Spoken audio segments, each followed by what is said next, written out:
Ben Thomas here, live at Adrenalin Fight Nights, joined by your winner of the co-main event, Ellis. Just how good does that sound? Winner in the co-main event. So happy to hear it. Obviously, losing my fight against Liam Davis in October last year. It's been a long time coming, but I've never had a good clean run where I can get fight after fight after fight like some of the other amateurs, which is why my record's kind of a little bit smaller than a lot of theirs, even though I've been training maybe more than some of them, as in longer. I just haven't had a good clean streak where I can get those numbers up, just due to injury and studying and things like that. So it's nice to finally notch another one onto the record. I mean, it was a very back and forth bout tonight, but how do you sum up your performance tonight? I mean, I know we've only just got out for you, but looking back in your head now, how do you think it went? I think I won the first, maybe by just a little bit of damage towards the end, if I remember correctly, and then I won the third with more control and more damage as well, and then the second, he's just really, really difficult to keep down in a position where I can get plenty of damage off. He's just so good at maybe inverting underneath. So, kudos to him on that.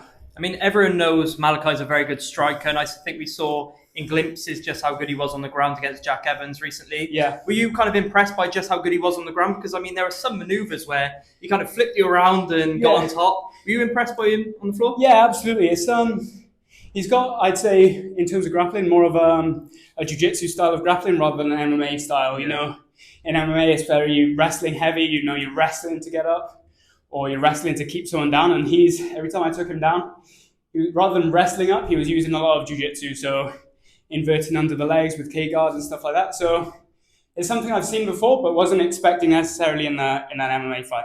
I mean, going into tonight, I think if Malachi had won, I think he would have come out here demanding a title shot in a promotion. And that kind of leaves you in an interesting position because obviously you've just been to Samurai, had a title shot, narrowly lost. So where do you think that leaves you in a picture of going for a title in a certain promotion? Like the fight I had in October, it was very close, but I put the loss down to my own mistakes. Liam took advantage of those mistakes I made. But I think I see it as my fight that I lost. And so I definitely think that's a winnable fight for me.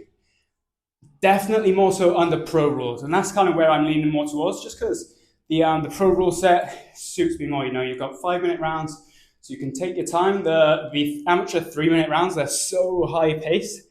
And that's just not what you see at pro level. You've got those extra 2 minutes in the round, where you can take your time and figure the opponent out more. And that suits my style a bit more, especially with the Muay Thai experience I have, where the fights are a slower pace. So that's something I'm leaning more towards, rather than stay at amateur for years and years and years.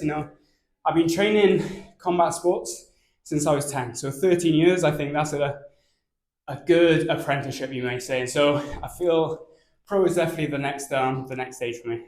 And I mean, you look in your corner tonight, and I think you've got Mason Jones, Coach Giff, Tate Groves in your corner. It was actually Craig Ewers, my jiu-jitsu coach. Yeah, okay, mate. Doesn't that just show the strength you could have Tate in your corner? Yeah. But then you've got Craig Ewers, someone who's so incredibly minded in the game. 100%. I always say, like, the coaching team I have around me, you have Coach Giff, extensive striking background.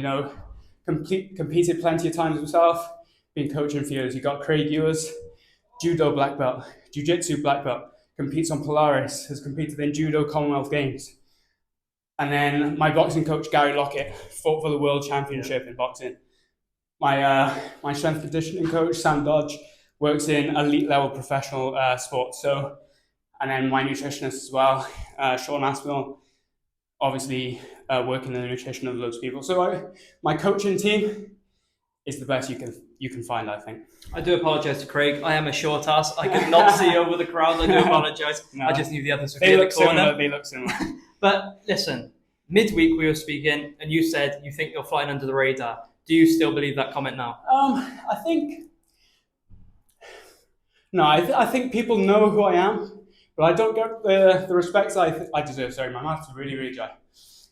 I don't get the respect I deserve. My level is so high, and the people I train with, they know how good I am. And because I haven't had the opportunity to show it on a competitive stage, the wider audience doesn't really get to see that unless they know me and train with me. So I know how good I am. My teammates know how good I am.